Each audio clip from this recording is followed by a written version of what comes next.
وبركاته. نحمده ونصلي على رسوله الكريم أما بعد. فأعوذ بالله من الشيطان الرجيم. بسم الله الرحمن الرحيم. ولا تهنوا ولا تحزنوا وأنتم الأعلون إن كنتم مؤمنين. صدق الله العلي العظيم. درود شريف اللهم صل على سيدنا وحبيبنا ومولانا محمد صلى الله عليه وعلى آله وأصحابه وبارك وسلم. أما بعد, আজকে বিশেষ করে যে উদ্দেশ্যে এই মহাসমাবেশ ডাকা হয়েছিল, আপনারা বিভিন্ন পর্যায়ে বিভিন্ন আলোচনার মাধ্যমে আমরা মূল বিষয়টা অনেকটাই আল্লাহর রহমতে পরিষ্কার হয়েছে. এখন আমরা আপনাদের সামনে দেশের অবস্থান এবং আমরা কি চাই এ বিষয়ে আমরা লিখিত বক্তব্য আপনাদের সামনে পেশ করছি. নাহমাদুহু ওয়া নুসাল্লি আলা রাসূলিহিল কারীম. আম্মা বাদ. নিত্য প্রয়োজনীয় দ্রব্যের অস্বাভাবিক মূল্য বৃদ্ধির প্রতিবাদ, শিক্ষা সিলেবাসে ধর্মীয় শিক্ষার সংকোচন বন্ধ, ইসলাম দেশ ও মানবতা বিরোধী মতের বিধিমালা বাতিল, স্বাধীনতার মূল লক্ষ্য সাম্য, মানবিক মর্যাদা ও সামাজিক ন্যায় বিচার প্রতিষ্ঠা এবং দুর্নীতি ও সন্ত্রাস মুক্ত কল্যাণ রাষ্ট্র গঠনে ইসলামী হুকুমত কায়েমের লক্ষ্যে ইসলামী আন্দোলন বাংলাদেশের উদ্যোগে আয়োজিত আজকের এই জাতীয় মহাসমাবেশে উপস্থিত জাতীয় নেতৃবৃন্দ, ইসলামী আন্দোলন বাংলাদেশ, ইসলামী শ্রমিক আন্দোলন, ইসলামী যুব আন্দোলন, ইসলামী ছাত্র আন্দোলন বাংলাদেশ, জাতীয় উলামা মাশায়েখ আইম্মা পরিষদ, জাতীয় শিক্ষক ফোরাম, ইসলামী মুক্তিযোদ্ধা পরিষদ ও ইসলামী আইনজীবী পরিষদ এর কেন্দ্রীয় নেতৃবৃন্দ, উলামায়ে কেরাম, শিক্ষাবিদ ও সাংবাদিক বন্ধুগণ, আইন শৃঙ্খলা রক্ষার দায়িত্বে নিয়োজিত প্রশাসনের কর্মকর্তা ও সদস্যবৃন্দ, ইসলামী আন্দোলন বাংলাদেশ ও সকল সহযোগী সংগঠনের জেলা, মহানগর সহ সকল শাখা থেকে আগত নেতৃবৃন্দ ও সমবেত দেশপ্রেমিক শান্তিকামী জনতা, নানা প্রতিকূলতার মাঝেও রমজানের আগ মুহূর্তে ত্যাগ স্বীকার করে আজকের মহাসমাবেশে উপস্থিত হওয়ায় আমি শুরুতেই সবাইকে আন্তরিক মোবারকবাদ জানাচ্ছি. আমি কৃতজ্ঞতার ভরে স্মরণ করা সকল মুক্তিযোদ্ধা সহ দেশের জন্য আত্মদানকারী সকল বীর সেনানীদের.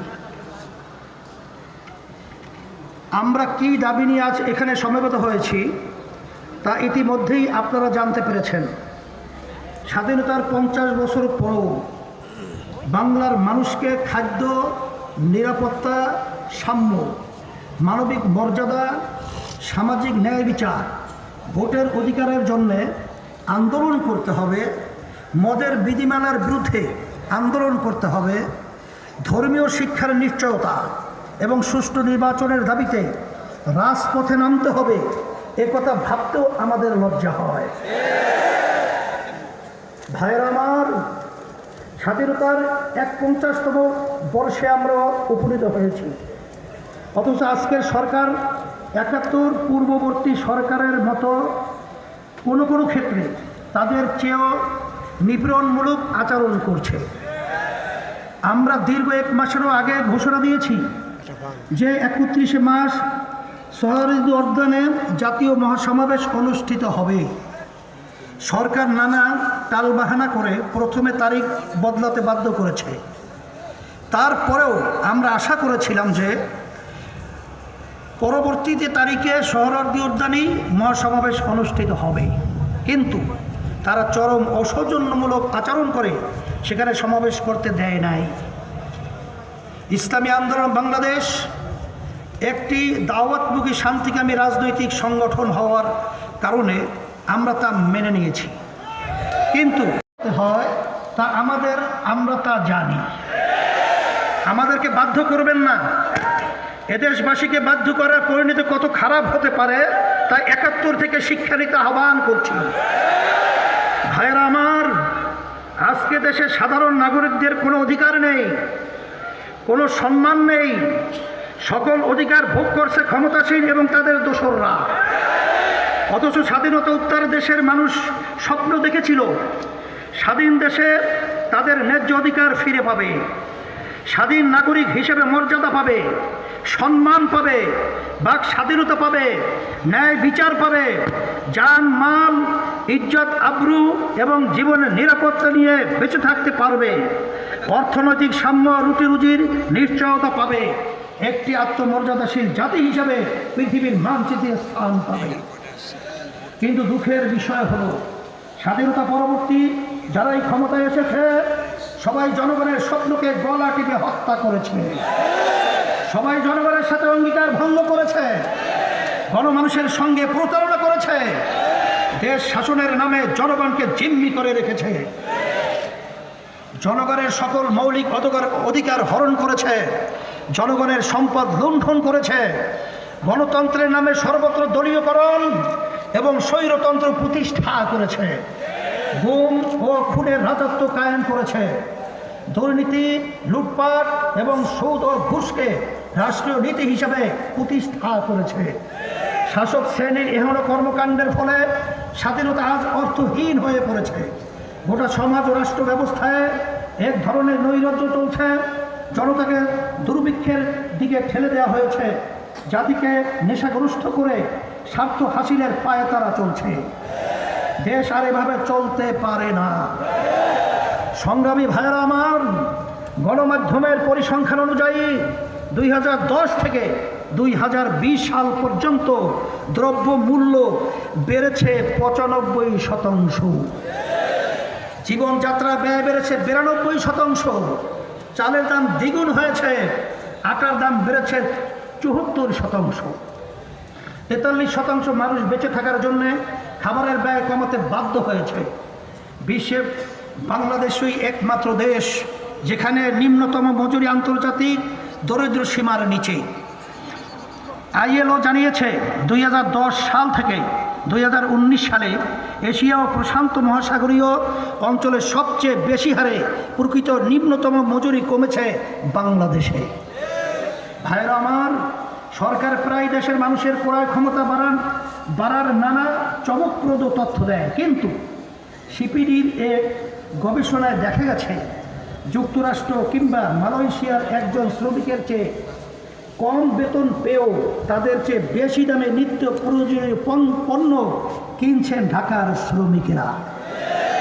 আন্তর্জাতিক বাজারের চেয়ে ১.৫ থেকে ২ গুণ বেশি দামে পণ্য কিনতে হচ্ছে ঢাকার একজন শ্রমিককে। ভাইরা আমার, এই দাম বাড়ার কারণ মূলত কৃত্রিম মধ্যস্বত্ব ভোগীদের কারণেই দাম বাড়ে বলে মন্ত্রণালয়ের প্রতিবেদনেই উঠে এসেছে। সরকার দলের সমর্থন পুষ্ট মধ্যস্বত্ব ভোগীরা স্তরে স্তরে দ্রব্যের দাম বৃদ্ধি করে, পথে ঘাটে পুলিশ স্থানীয় মাস্তানরা চাঁদাবাজি করে, বিদেশ থেকে পণ্য আমদানি করার ক্ষেত্রে সরকার ঘনিষ্ঠ ব্যবসায়ীরা নানা ধরনের কারসাজি করে পণ্যের দাম বৃদ্ধি করে। সরকারের ভুল মুদ্রানীতি, শুল্কনীতি, আমদানি সিদ্ধান্তে অপরিণামদর্শিতা দ্রব্যমূল্যে বৃদ্ধির অন্যতম কারণ। দ্রব্যমূল্যের এই লাগামহীন বৃদ্ধি দেশে এক ধরনের দুর্ভিক্ষ জন্ম দিয়েছে। লক্ষ লক্ষ মানুষ ক্ষুধা পেটে ঘুমাতে যাচ্ছে, খাবারের জন্য খাদ্য ট্রাকের পিছনে মানুষ দৌড়াচ্ছে। বাস্তবতার আলোকে আমরা দেখতে পাচ্ছি এই পরিস্থিতি সম্পূর্ণ অর্থেই কৃত্রিম এবং তা বর্তমান সরকারের ব্যর্থতা ও সরকার দলীয় লোকদের নির্লজ্জ লোভের ফসল। সেজন্য ইসলামী আন্দোলন বাংলাদেশ জোর দাবি জানাচ্ছে অবিলম্বে দেশের খাদ্য উৎপাদন, সরবরাহ, বিতরণ ও সংরক্ষণ সহ প্রতিটি স্তরে মধ্যস্বত্ব ভোগীদের উৎপাত কঠোর হাতে দমন করতে হবে। টিসিবিকে শক্তিশালী করে দেশবাসী রাষ্ট্রীয় খাদ্য সরবরাহ প্রণালী গড়ে তুলতে হবে। সিন্ডিকেটবাজি বন্ধ করতে আইন শৃঙ্খলা বাহিনীকে কঠোর হতে হবে। রাষ্ট্রীয় সিদ্ধান্ত গ্রহণে ব্যবসায়ীদের দৌরত্ব কমাতে হবে। যে কোনো মূল্যে খাদ্যদ্রব্যের দাম সহনীয় করতে হবে। সরকার যদি এই ক্ষেত্রে ব্যর্থ হয় তাহলে তাদেরকে ক্ষমতা থেকে সরে যাওয়ার আহ্বান জানাচ্ছি। ভাইরা আমার, আল্লাহ তাআলা বলেছেন, ইয়া আইয়ুহাল্লাযীনা আমানু ইন্নামাল খামরু ওয়াল মাইসিরু ওয়াল আনসাবু ওয়াল আজলাম রিজসুম মিন আমালিশ শাইতান ফাজতানিবুহু লাআল্লাকুম তুফলিহুন। হে মুমিনগণ, নিশ্চয়ই মদ, জুয়া, প্রতিমা, বেদী ও ভাগ্য নির্ধারক তীর সমূহ নাপাক শয়তানের কর্ম। সুতরাং তোমরা তা পরিহার করো যাতে তোমরা সফল কাম হতে পারো। রাসূল আকরাম সাল্লাল্লাহু আলাইহি ওয়াসাল্লাম বলেন, আল্লাহ রাব্বুল আলামিন অভিশাপ দিয়েছেন মদের উপর, তা পানকারীর উপর, যে পান করায় তার উপর, যে বিক্রি করে তার উপর, যে তার নিষ্কাশন করে এবং যার আদেশে নিষ্কাশন করে তার উপর, আর যে ব্যক্তি তা বহন করে এবং যার কাছে পৌঁছে দেয় সবার উপর। এটা হাদিস, আবু দাউদ শরীফে হাদিসের ভিতরে আসছে। 92 ভাগ মুসলমানের দেশ বাংলাদেশে গত 5ই ফেব্রুয়ারি প্রকাশিত অ্যালকোহল নিয়ন্ত্রণ বিধিমালা 2022 নামক মদ সহায়ক একটি বিধিমালা গেজেট আকারে প্রকাশ করা হয়েছে। এই বিধিমালা পড়লে যে কারো মনে হবে সরকার দেশে মদ ও অ্যালকোহল আমদানি, রপ্তানি, উৎপাদন, প্রক্রিয়াজাতকরণ, সরবরাহ, বিপণন ও ক্রয় বিক্রয় এবং সংরক্ষণের দুয়ার উন্মুক্ত করতে চাইছে। গেজেটে বলা হয়েছে 21 বছরের ঊর্ধ্বের যে কেউ শর্ত সাপেক্ষে মদ পানের আবেদন করতে পারবে। এর অর্থ হলো 21 বছরের উপরের সবার জন্যই মদ পান করার বৈধতা দেওয়া হয়েছে। হোটেল, রেস্তোরাঁয় বা যেসব স্থানে সাধারণ খাবার পরিবেশনের পাশাপাশি অ্যালকোহল সংরক্ষণ, প্রদর্শন ও পরিবেশন করা হয়, তারা বার স্থাপনের লাইসেন্সের জন্য আবেদন করতে পারবে। এই ধারার ফলে আগামীতে মানুষ হয়তো দোকানে গিয়ে কোমল পানীয়র মতো করে মদ চাইবে। কোনো এলাকায় 100 জন দেশি মদ বা বিদেশি মদের পারমিটধারী থাকলে অ্যালকোহল বিক্রয়ের লাইসেন্স দেওয়া যাবে। অর্থাৎ কোনো ক্লাব বা প্রতিষ্ঠানে যদি কমপক্ষে 100 জন সদস্য থাকেন যাদের এই পারমিট আছে, সেখানেই অ্যালকোহল বিক্রি করা যাবে। আইনের এই ধারাটি পাড়ায় পাড়ায়, রাস্তায় রাস্তায় মদের দোকান গড়ে তোলার সুযোগ করে দিবে। রেল সড়ক, নৌ ও আকাশপথে যে কোনো পথেই অ্যালকোহল পরিবহন করা যাবে। দেশব্যাপী মদের সয়লাভ ও মাদক পাচারের পথ সহজ করবে এই ধারা। এছাড়াও পুরো বিধিমালাতে এমন সব ধারা উপধারা যোগ করা হয়েছে তাতে মদকে একটি সাধারণ ও সহজলভ্য পানীয় পানিতে বানিয়ে ফেলা হয়েছে, যার মাধ্যমে গোটা দেশের তরুণ প্রজন্মকে ধ্বংসের দিকে ঠেলা দেওয়া হয়েছে। ভাইয়েরা আমার, বিশ্ব স্বাস্থ্য সংস্থার হিসাবে বাংলাদেশে মদ সেবনের কারণে লিভার সিরোসিসে আক্রান্ত হয়ে 2016 সালেই মারা গেছে 2000-এরও বেশি মানুষ। এছাড়া মদ্যপানজনিত ক্যান্সার ও মদ্যপানের পর ড্রাইভিংয়ের সময় দুর্ঘটনায় মৃত্যু হয়েছে আরও অন্তত 1000 মানুষের।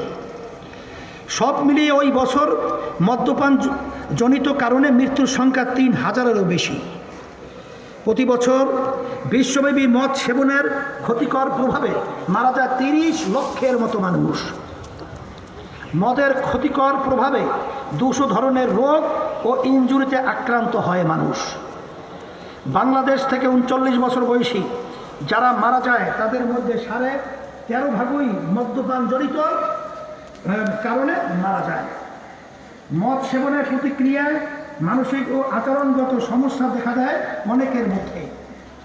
2018 সালের তথ্য মতে বাংলাদেশে 15 বছরের বেশি বয়সীদের 0.8% মানুষ মদ পান করে।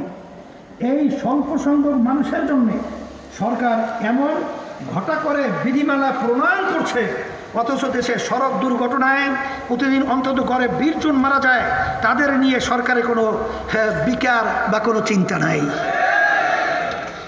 সার্বিকভাবে মনে হচ্ছে এই সরকার গোটা জাতিকে নেশাগ্রস্ত করতে চাইছে, তরুণ প্রজন্মকে নেশায় আচ্ছন্ন করে নিজেদের স্বার্থ হাসিল করতে চাইছে। ভাইয়েরা আমার, বাংলাদেশের সংবিধানের 2য় ভাগে রাষ্ট্র পরিচালনার মূলনীতি পর্বে ধারা 18-তে বলা হয়েছে, 1.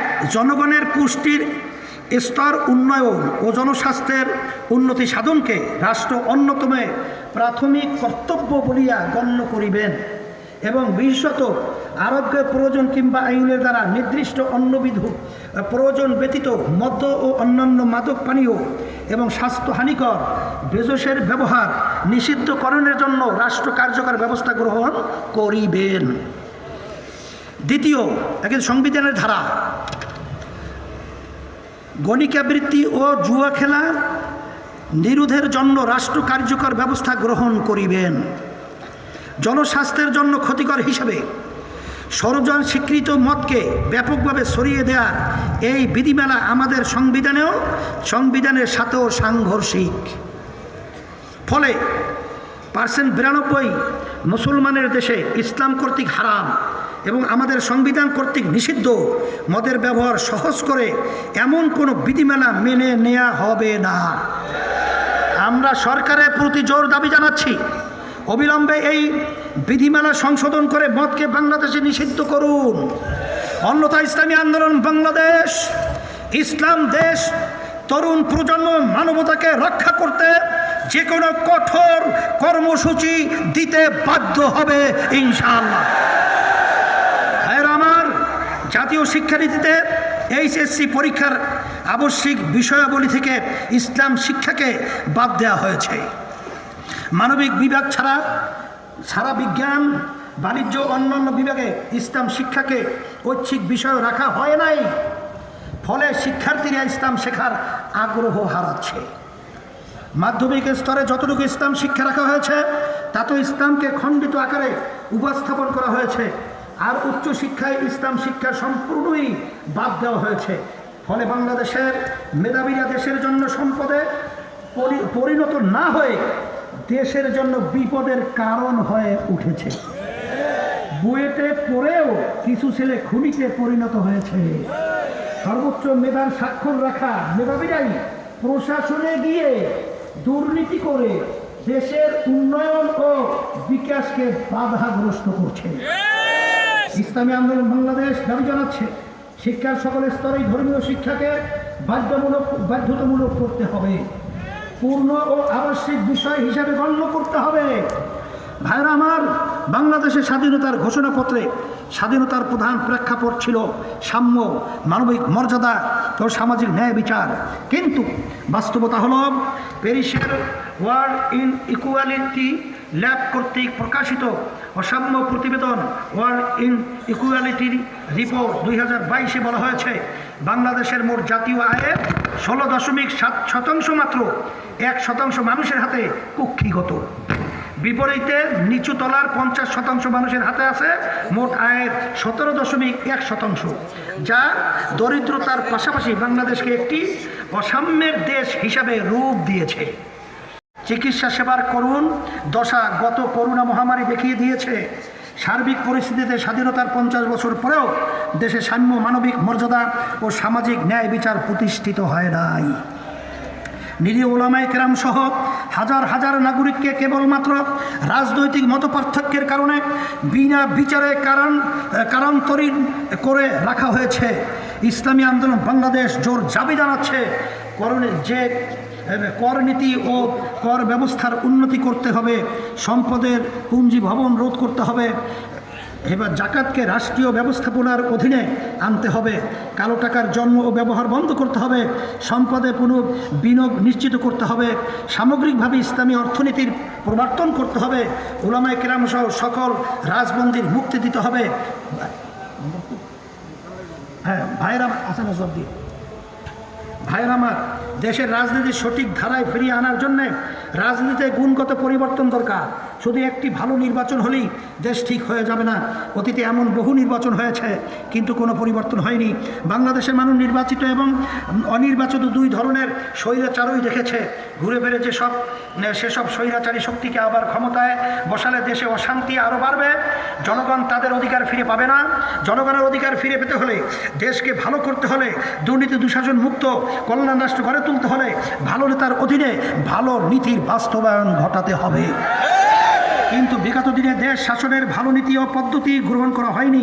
ভালো নেতা নির্বাচনের পরিবেশ তৈরি করা হয়নি। ক্ষমতাসীনরা নিজেদের স্বার্থে বারবার সংবিধানে পরিবর্তন ঘটিয়েছে। নিজেদের বানানো সংবিধানের দোহাই দিয়ে বারবার কৃত্রিমভাবে জাতীয় সংকট সৃষ্টি করেছে। অনৈতিকভাবে ক্ষমতায় টিকে থাকার জন্য সংবিধানকে হাতিয়ার হিসেবে ব্যবহার করেছে।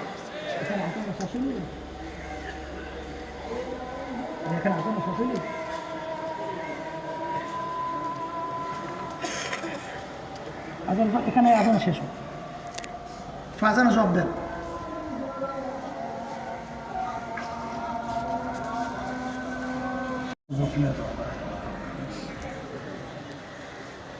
শেষ হয়েছে আলহামদুলিল্লাহ। সংগ্রামী ভাইয়ের আমার, দেশের মানুষ আজ আতঙ্কিত। দেশের ভবিষ্যৎ নিয়ে আমরাও আজ চিন্তিত। দেশময় সংঘাত আর সহিংসতার অশনি সংকেত পাওয়া যাচ্ছে।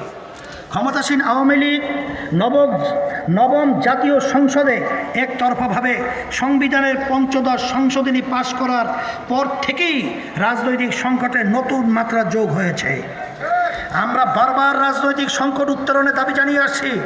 দেশের প্রায় সব রাজনৈতিক দল এবং নাগরিক সমাজের প্রতিনিধিগণ সংকট সমাধানের উদ্যোগ গ্রহণের কথা বলে আসলেও কার্যকর কোনো উদ্যোগ গ্রহণ করা হয় নাই। আওয়ামী লীগ সরকার দেশের নির্বাচন ব্যবস্থাকেই ধ্বংস করে ফেলেছে। বিগত 13 বছরে দেশে কোনো সুষ্ঠু নির্বাচন হয়নি। স্থানীয় সরকারের নির্বাচনগুলোতেও জনগণ তাদের পছন্দের প্রার্থীকে ভোট দিতে পারেনি। ক্ষমতাসীনরা তাদের দলীয় লোকদেরকে নির্বাচিত করার জন্যে এমনও কাজ নেই যা করেনি। নির্লজ্জভাবে মানুষের ভোটাধিকার কেড়ে নেওয়া হয়েছে। নির্বাচন কমিশন এবং প্রশাসন কেউই নিরপেক্ষ ভূমিকা পালন করেনি। ফলে নির্বাচনকে মানুষ এখন প্রহসন এবং তামাশা মনে করে। আগামীতে মানুষ আর তামাশা ও প্রহসনের নির্বাচন দেখতে চায় না। সংগ্রামী ভাইয়েরা আমার, বর্তমান বিতর্কিত সরকারের ক্ষমতার মেয়াদ প্রায় শেষ প্রান্তে। নিয়মতান্ত্রিকভাবে সরকারের পরিবর্তন হতে হলে একটি সুষ্ঠু নির্বাচন লাগবে। আমরা চাই একটি সুষ্ঠু গ্রহণযোগ্য নির্বাচনের মাধ্যমে নিয়মতান্ত্রিকভাবে ক্ষমতার পালাবদল হোক। কিন্তু আগামী জাতীয় নির্বাচন কিভাবে হবে তা এখন পরিষ্কার নয়। ক্ষমতাসীনরা এবারও জাতীয় সংসদ বহাল রেখে নির্বাচন করতে চায়। আমাদের অভিজ্ঞতা হলো জাতীয় সংসদ বহাল রেখে নির্বাচন হলে সেই নির্বাচন সুষ্ঠু গ্রহণযোগ্য হবে না, বরং আবারও 2014-18 এর নির্বাচনের মতো নির্বাচনের নামে প্রহসন হবে। রাতের ভোটে নির্বাচিত বর্তমান সংসদের কোনো নৈতিক বৈধতা নেই। এই অবৈধ সংসদ বহাল রেখে কোনো নির্বাচন দেশবাসী মেনে নিবে না। অতএব আমরা বর্তমান সংসদ ভেঙে দিয়ে পরবর্তী 90 দিনের মধ্যে একটি দল নিরপেক্ষ নির্বাচনকালীন সরকারের অধীনে সকলের অংশগ্রহণের একটি গ্রহণযোগ্য জাতীয় নির্বাচন চাই। ভাইয়েরা আমার, আমরা আমাদের এই প্রিয় দেশকে ভালোবাসি। দেশকে ভালোবাসা প্রত্যেকটা নাগরিকের দায়িত্ব। যারা দেশকে ভালোবাসে তারা দুর্নীতি করতে পারে না, যারা দেশের সম্পদ লুট করতে পারে না, যারা দেশকে ভালোবাসে তারা দেশের মানুষকে কষ্ট দিতে পারে না, যারা দেশকে ভালোবাসে তারা দেশের মানুষকে অসম্মান করতে পারে না, যারা দেশকে ভালোবাসে তারা দেশের মানুষকে অন্যায়ভাবে হত্যা করতে পারে না, যারা দেশকে ভালোবাসে তারা বিদেশি শক্তির দাবিদারি করতে পারে না। আর যারা দেশপ্রেমের কথা বলে ক্ষমতায় গিয়ে সব অপকর্ম করে তারা দেশপ্রেমিক নয়, তারা ক্ষমতা প্রেমিক। আর ক্ষমতা প্রেমিকরাই বিগত দিনে দেশ শাসন করেছে। এই ক্ষমতা প্রেমিকরা দেশের দুঃশাসন, জনগণের দুশ্মন। আগামী এরা দেশের দুশ্মন, জনগণের দুশ্মন। আগামী নির্বাচনে ক্ষমতা প্রেমিকদের বিরুদ্ধে দেশ প্রেমিকদের ঐক্য গড়ে তুলতে হবে। দেশের দুশ্মনদের এবং জনগণের দুশ্মনদের পরাজিত করতে না পারলে দেশে প্রকৃত শান্তি প্রতিষ্ঠিত হবে না। সংগ্রামী ভাইয়েরা আমরা দেশে প্রকৃত শান্তি প্রতিষ্ঠা করতে চাই। আমরা জনমনে উদ্বেগ উৎকণ্ঠা দূর করতে চাই। আমরা মানুষকে স্বস্তি ও নিরাপত্তা দিতে চাই। আমরা ন্যায় বিচার ও সুশাসন প্রতিষ্ঠা করতে চাই। আমরা মানুষের মানবীয় ও মৌলিক অধিকার ফিরিয়ে দিতে চাই। আমরা সাম্প্রদায়িক সম্প্রীতি চাই। আমরা সহিংসতা, জিঘাংসা আর ধ্বংসের রাজনীতির চির অবসান চাই। আমরা দেশের সকল নাগরিকের শান্তিপূর্ণ ভ্রাতৃপ্রতি সহাবস্থান চাই। আমরা দেশকে ঐক্যবদ্ধভাবে উন্নতি ও সমৃদ্ধির পথে এগিয়ে নিতে চাই। আর এর জন্য আমরা কালজয়ী আদর্শ ইসলামের আলোকে বাংলাদেশকে একটি কল্যাণ রাষ্ট্রে পরিণত করতে চাই। বাংলাদেশের শোষিত বঞ্চিত মানুষ আজ বুঝতে পারছে ইসলাম ছাড়া তাদের মুক্তির কোনো পথ নেই। এদেশের মানুষ সামাজিক এবং রাষ্ট্রীয়ভাবে ইসলাম চায় বলে ইসলামী আন্দোলনের পক্ষে আজ দেশে গণজাগরণ সৃষ্টি হয়েছে। আজকের এই জনসমুদ্র প্রমাণ করেছে আগামী দিনে ইসলামকে আর দেশে দাবিয়ে রাখা যাবে না